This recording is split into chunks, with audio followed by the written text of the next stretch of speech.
చూడండి ఒక్కసారి.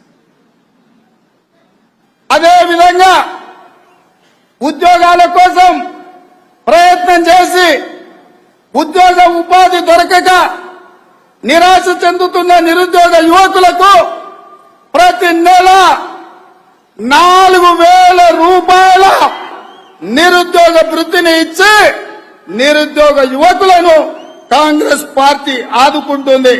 बेरोजगार युवाओं के लिए हर महीने 4,000 रुपए बेरोजगारी भत्ता हम कह रहे हैं देंगे। हम ये निर्णय ले रहे हैं कि आपको मिलेगा और ये हम पूरा प्रयास करेंगे कि जल्दी से जल्दी अगर सरकार बने। నిరుద్యోగ వృత్తి ఎప్పుడు ఇస్తారని అడుగుతున్నాడు మిత్రుడు। మేము నిరుద్యోగ వృత్తి 6 గ్యారెంటీల్లో గానీ మేము దీంట్లో కానీ మేము చెప్పలేము, మేము ఉద్యోగాలు ఇస్తామని చెప్పాం। మీరు మళ్ళొకసారి కావాలంటే వెరిఫై చేసుకొని మాట్లాడండి। సుశీరాల మోసం ఇంతకంటే జూటాగాలి ఇంకెవడన్నా ఉంటాడే? ఈ బట్టెబాజీ కాంగ్రెస్ వాళ్ళకి బుద్ధి చెప్పాలనా వద్దా? రేపు మేము వీళ్ళని మెడలు వంచాలనా వద్దా? రేపు మీరు ఇప్పుడు గింత అబద్ధం ఆడినాక కూడా ఇంకెవడన్నా కాంగ్రెస్ కోటేస్తే ఇక నిరుద్యోగ వృత్తి ఇస్తాడా? వాళ్ళకి అర్థమవుతుందా? బిడ్డ మేము మోసం చేసినాం కనుకనే మా కాంగ్రెస్ ను ఓడగొట్టిందని వాళ్ళకి అర్థమయ్యేటట్టు ఈ ఎన్నికల్లో వాళ్ళకి గుణపాఠం చెప్పాల్సిన అవసరం ఉంది। కానీ ఒక విషయం ఉన్నది, మరి కాంగ్రెస్ వాళ్ళ విషయం అర్థమైంది, కానీ కాంగ్రెస్ ను ఓడగొడదామని బీజేపీ గిట్ట వేసేది అనుకోవాలన్నా పేనం మీదకి వెళ్ళి పొయ్యిల పడ్డట్టు అవుతుంది। మరి అదిగా కాంగ్రెస్ వాడు చోటే బై అయితే వాడు బడే బై, ఇద్దరు కలిసి ఆగం పడతారు। మరి ఇంకా జాగ్రత్తగా ఉండాలి। తెలంగాణ ప్రజలకు శ్రీరామ రక్ష మన బీఆర్ఎస్ పార్టీ మాత్రమే। అదేవిధంగా తులం బంగారం, షాదీ ముబారక్ కళ్యాణ లక్ష్మిలో ఈ రోజు 1,00,000 రూపాయలే వస్తున్నాయి। ఈ నెల అయితే 1,00,000, వచ్చే నెల మీరు తీసుకుంటే 1,00,000తో పాటు తులం బంగారం ఆడబిడ్డలకే ఇచ్చే వచ్చిన అదే తులం బంగారమేనన్నా। ఇవాళ పొద్దున్నే పేపర్ చదివినా, కాంగ్రెస్ వాళ్ళు వచ్చినాక బంగారం ధర 20% పెరిగిందట। మొన్నటిదాకా 50,000 ఉండే ఇప్పుడు ఈ 4 నెలల 75,000 అయిపోయింది, 25,000 పెరిగింది। ఇప్పుడు ఆడవిళ్ళు ఎవరైనా పెళ్లి చేయాలంటే కళ్ళలో నీళ్ళు వచ్చే పరిస్థితి వచ్చింది। మరి తులం బంగారం ఇస్తామన్నోళ్ళు ఇవాళ పరిస్థితి ఏంటంటే తులం మాట దేవుడి దగ్గర కానీ కేసీఆర్ ఉండంగిచ్చే 1,00,000 రూపాయలు కూడా బంద్ అయిపోయినాయి। ఆ 1,00,000 చెక్కు కూడా ఇవాళ రానటువంటి పరిస్థితి ఉంది।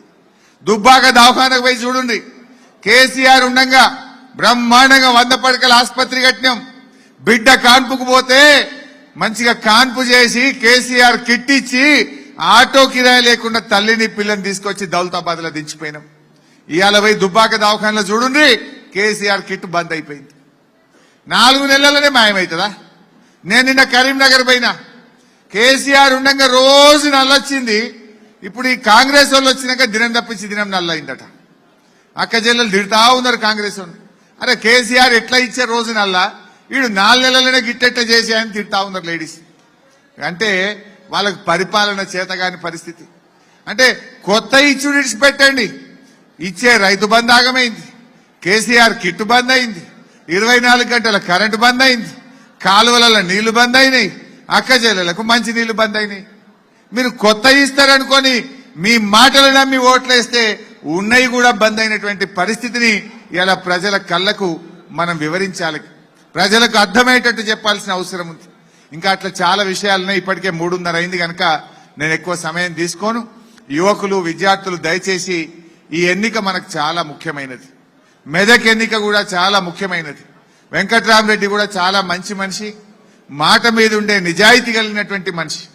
గతంలో దుబ్బాకలో ఒక చేనేత కుటుంబం తల్లి తండ్రి ఇద్దరు చనిపోతే ఆ 2 ఆడపిల్లలు పోయి సంగారెడ్డిలో 10 ఏండ్ల కింద ఆయనకు దరఖాస్తు ఇస్తే ఆ 2 పిల్లల్ని దత్తత తీసుకొని చదివించి ఉద్యోగం ఇప్పించి ఇవాళ వాళ్ళ పెళ్లిళ్లు చేస్తున్నటువంటి వ్యక్తి వెంకట్రామరెడ్డి గారు।